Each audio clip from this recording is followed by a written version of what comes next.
Hello, everybody. I hope everyone's been having a good week so far since we got to talk with you last time.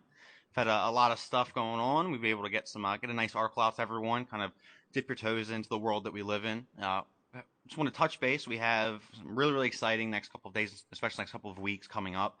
So, as always, really important to touch base with everyone. Just want to, say hello, kind of show you what's going on with the project, and let everyone kind of get in sync as we go on our way. So, with that, I want to start things off by first and foremost going over the fact that we all know that we have the Tinker testnet launch coming up. Keep in mind that the Tinker testnet launch is set to run from March 25th through the end of the month, so it'll be about 1 week or 7 days. So March 25th all the way until March 31st being the last day of the testnet. With that being said, we will have a test. We'll have testnet docs. We'll have a guide ready for everyone. The goal for that is to have that on March 21st. So what can you expect? Obviously, information as far as like how to participate in the testnet, how to get set up, and then while we're leaving, obviously we want everyone to go nuts and be free and have fun with everything. Obviously, we'll be giving some examples of certain things that can be done, certain things for individuals to test out to kind of give them some type of a sense of a pathway as they're hopping on the testnet during that week. But it's really exciting. We're really pumped for it. We hope that everyone else is too. And I want to go ahead and review, what it is kind of to expect from the testnet. So we have palette IPS, palette IPF, and palette multisig. Now, it's important to note that we also have palette IPT. However, I'll get back to that in a second. So palette IPS, the ability to make, imagine, let's say, a folder of different files. I'm going to view it this way in very simple terms. So you have an IP set, which consists of different IP files, or an IP set can have other IP sets in them, as we call it an IP subset, so to speak. So the ability to create IP sets, IP subsets, sort of, so to speak, bonding two IPFs together within an IPS in order to have them in their own subset within that IPS. And there's a lot of acronyms, probably gets confusing, but don't look at it as any different from the way that you're already familiar with structuring folders and files on your desktop. Very similar, but obviously a bit different of an interface when interacting with a testnet. So yeah, touch on all of that. Palette IPF, the ability obviously to mince intellectual property files. Palette multisig, so handling divisional, multiple ownership over the same non-fungible assets, IP sets. So very interesting there. Let everyone check that out and test it all. It's important to note some upgrades that will also be occurring over time, and at which point we'll be bringing back for everyone to test out again. But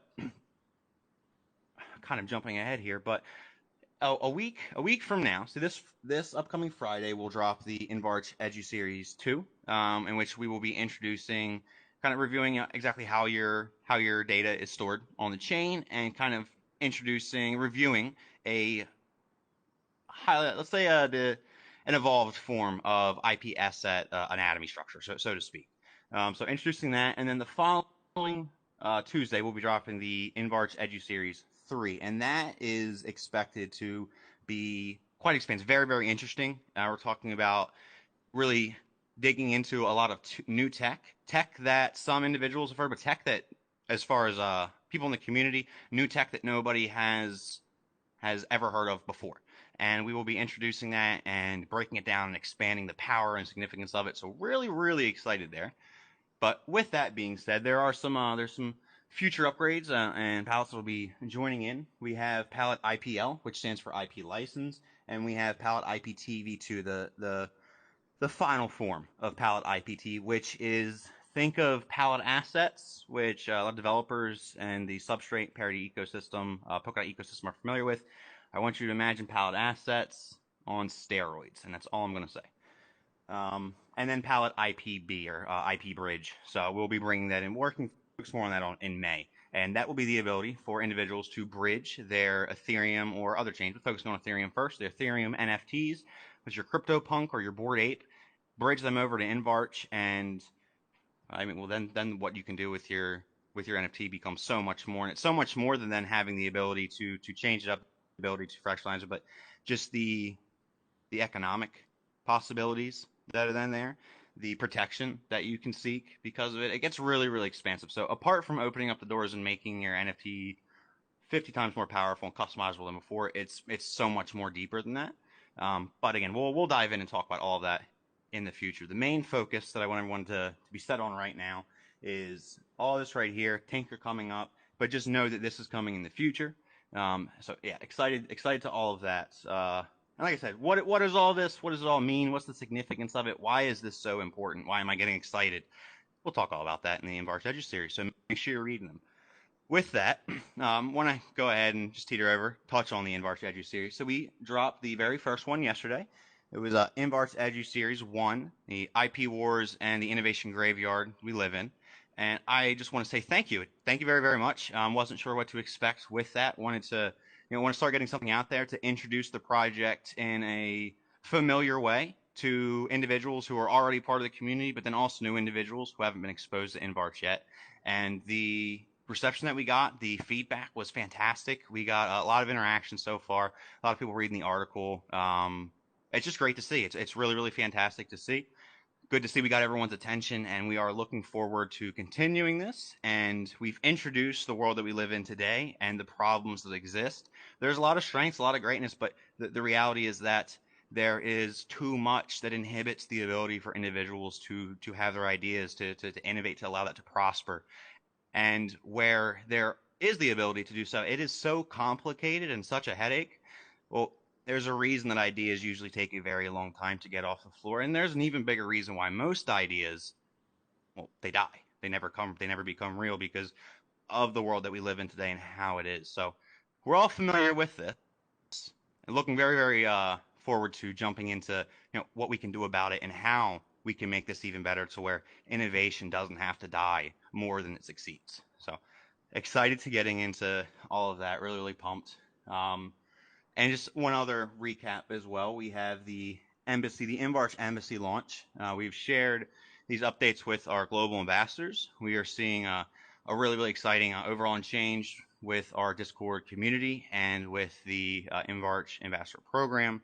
So with that, we're going to be experiencing a split of the Discord servers, having one exclusively just for members of what we're calling the InvArch embassy. So, an embassy where all of the ambassadors come together. Be having that there, breaking things down, and also restructuring the community server, the InvArch official server as we know it.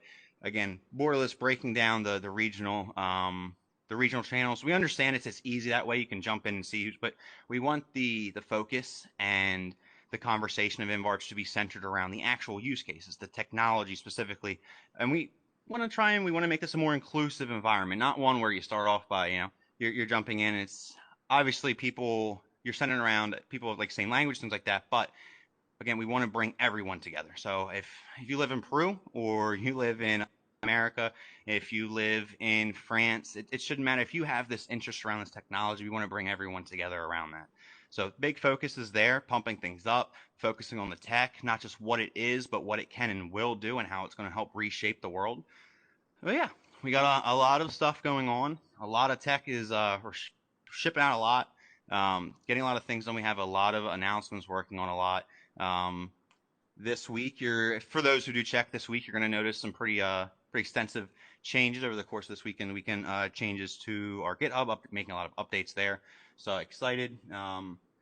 But in a nutshell, I think that is all that we have for you this week.